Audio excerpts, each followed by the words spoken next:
सबसे पहले मैं अर्जक संघ के जो संस्थापक रहे विगत 22 अगस्त को उनका जयंती पड़ा था, महामना राम स्वरूप वर्मा जी को श्रद्धा सुमन अर्पित करते हुए उन्हीं की एक लाइन है, दो बातें हैं मोटी मोटी, सबको शिक्षा सबको रोटी। जिसमें समता की चाह नहीं वह बढ़िया इंसान नहीं, फिर समता समाज नहीं और फिर समाज जनराज नहीं। बड़ी जात का क्या पहचान, गिटपिट बोले करे न काम, छोटी जात का क्या पहचान, करे काम और सहे अपमान। राष्ट्रपति हो या चपरासी की संतान, सबको शिक्षा एक समान, सबको शिक्षा सबको काम, वरना होगी नींद हराम। हम उनसे उम्मीद नहीं कर रहे हैं जिनको अम्बेडकर, पेरियार, अली सिंह यादव पता ही नहीं है, हम उनसे उम्मीद करेंगे कि उनकी घर की महिला यहाँ निकल के आएगी। हमारा नैतिक कर्तव्य और विधि कर्तव्य है, अगर हम वैचारिकी को जानते हैं, समझते हैं और समता समानता में विश्वास करते हैं, हमें खुद अपने घर की महिलाओं को लेकर के इस तरह के सामाजिक आयोजनों का हिस्सा बनाना पड़ेगा, तब जाकर के बदलाव आएगा। दूसरी बात, जब डॉक्टर दुर्गा प्रसाद यादव सर बोल रहे थे, उन्होंने आरक्षण की बात की और उन्होंने बताया कि जिस समय विश्वविद्यालय में उनके अंडर में एडमिशन हुआ था, तो किस तरह से SC ST OBC के बच्चों को प्रतिनिधित्व मिला था।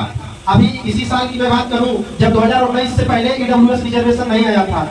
EWS रिजर्वेशन कितना संवैधानिक है, कितना असंवैधानिक, दो बात की विषय है। अगर उस पर भी आप बात करेंगे तो मैं उसका पूर्जा खोल के रख दूंगा कि वो कितना असंवैधानिक है। अगर आज इस देश में बहुजनों का शासन होता तो EWS रिजर्वेशन जैसा फालतू चीज कभी आता ही नहीं, वो पूरी तरीके से अनकॉन्स्टिट्यूशनल है। लेकिन जब 2019 में वो आया तो उस समय HRD मिनिस्टर प्रकाश जावड़ेकर थे और सरकार ने लिखित शासनादेश दिया सभी शिक्षण संस्थाओं को कि आप 10% रिजर्वेशन को इम्प्लीमेंट करने से पहले अपने यहाँ सीटों को बढ़ाएंगे।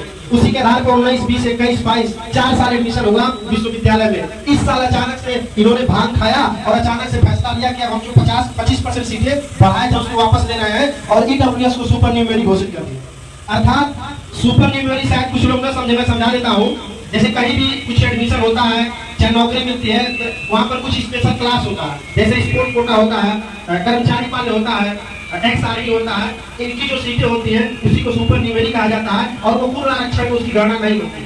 तो इन लोगों ने क्या कहा कि EWS रिजर्वेशन जो है वो सुपर न्यूमेरी है और 25% सीटों को घटा करके हमारे परंपरागत सीटों में घुसेड़ दिया गया है, जिससे हमारे समाज के लोगों को जो भागीदारी थी वो कम हो गया। कैसे कम हो गया है? अगर मान लीजिए 100 सीट था तो सर ने बताया ना कि 50 सीट जो रहता है अनरिजर्व, जो उस पर्टिकुलर क्लास के लोग रहेंगे, जो उस मानव को पार करेंगे वो लोग आएंगे, और 50% जो होता है वो रिजर्व कैटेगरी में जाता है। लेकिन इन लोगों ने क्या किया, 50% तो पहले से उनको मिल रहा था अनरिजर्व के रूप में, उस 10% रिजर्वेशन को क्या किया, हमारे 50% रिजर्वेशन में घुसेड़ दिया, जिससे उनका 60% हो गया, हमारा 40% हो गया। और इतने गंभीर मुद्दे को पूरे विश्वविद्यालय में हमारा छात्र संगठन सबसे प्रमुखता से उठाया।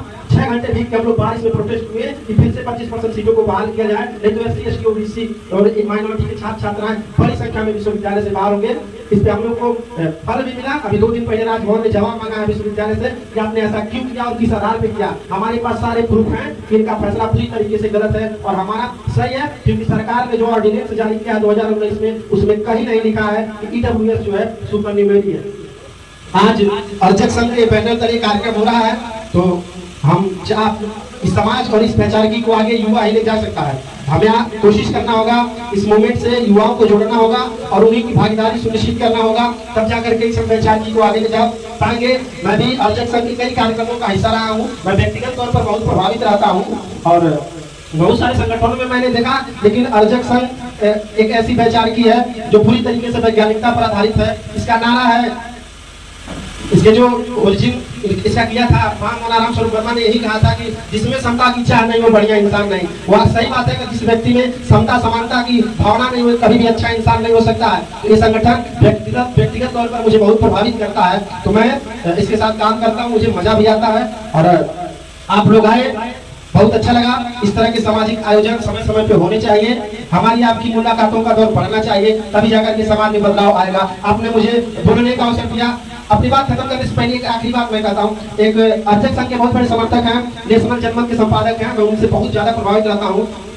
पत्रकार हैं नीरज भाई पटेल जी, मैं उनको हमेशा सुनता रहता हूँ और जहाँ पे भी अर्जक संघ का बड़ा बड़ा कार्यक्रम होता है वो आते रहते हैं। गोरखपुर में भी जब राष्ट्रीय बौद्ध महासम्मेलन हुआ था तो आए थे, तो उनसे हमारी मुलाकात हुई थी। उन्होंने कहा कि देखिए हमारे समाज के लोगों को उन लोगों का पहचान करना होगा कि जो एक तरफ ब्राह्मणवाद का लाइसेंस लेके चलते हैं। हमने कहा सर लाइसेंस क्या होता है ब्राह्मणवाद का, तो वो कहे अगर आप कार्यक्रम करा रहे हैं और आपने जितने भी गेस्ट को बुलाया है अगर उनके हाथ में कलावा है और गले में ब्राह्मणवाद का निशानी है तो कभी भी आपकी मूवमेंट का साथी नहीं हो सकता। ऐसे लोगों का बहिष्कार करिए, क्योंकि एक हाथ में अम्बेडकर, एक हाथ में मंडल और एक हाथ में कमंडल नहीं हो सकता। अपना स्टैंड क्लियर करिए। बहुत बहुत धन्यवाद। जय भीम, जय भारत, जय संविधान, जय विज्ञान, जय भारत, जय जय जय।